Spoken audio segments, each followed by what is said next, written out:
bước bên nhau mãi không bao giờ xa. Trao hết tất cả để rồi đổi lấy được gì ngoài những nỗi đau trong con tim này em ơi. Nếu mây của trời thì thôi để gió cuốn đi, bởi vì anh biết có giữ lấy cũng chẳng được chi. Anh sẽ đi về mình anh trên lối xưa ấy, tìm những kỷ niệm mà em đã quên. Trả lại cho em đó những câu hứa của ngày xưa, và rồi mình anh sẽ đi trong cơn mưa rơi buốt lạnh, để cho những hạt mưa sẽ cuốn trôi đi hết buồn phiền, cho trái tim anh tìm lại những yên bình lúc xưa. Ngày mà em chưa đến, anh chưa trao ai tiếng yêu đầu tiên, nụ cười vẫn hồn nhiên, tim anh không đau vì mất em. Với yêu em dài cờ nên anh phải nhận lấy đau buồn, giữa dòng đời anh gục ngã khi em bước đi.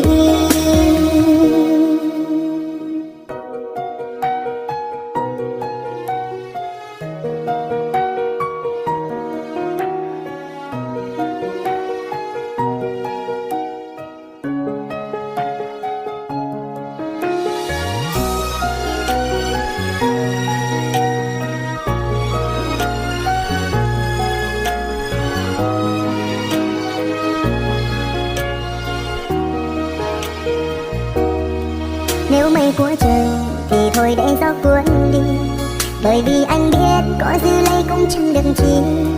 Anh sẽ đi về mình anh trên lối xưa ấy, tìm những kỷ niệm mà em đã quên. Trả lại cho em đó những câu hứa của ngày xưa, và rồi mình anh sẽ đi trong cơn mưa rơi buốt lạnh, để cho những hạt mưa sẽ cuốn trôi đi hết buồn phiền, cho trái tim anh tìm lại những yên bình lúc xưa. Ngày mà em chưa đến, anh chưa trao ai tiếng yêu đầu tiên, nụ cười vẫn hồn nhiên, tim anh không đau vì mất em. Với yêu em dài cờ nên anh phải nhận lấy đau buồn, giữa dòng đời anh gục ngã khi em bước đi.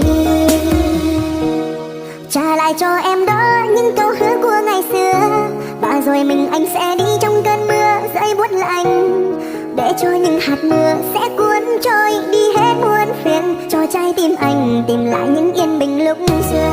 Ngày mà em chưa đến, anh chưa trao ai tiếng yêu đầu tiên, nụ cười vẫn hồn nhiên, tim anh không đau vì mất em.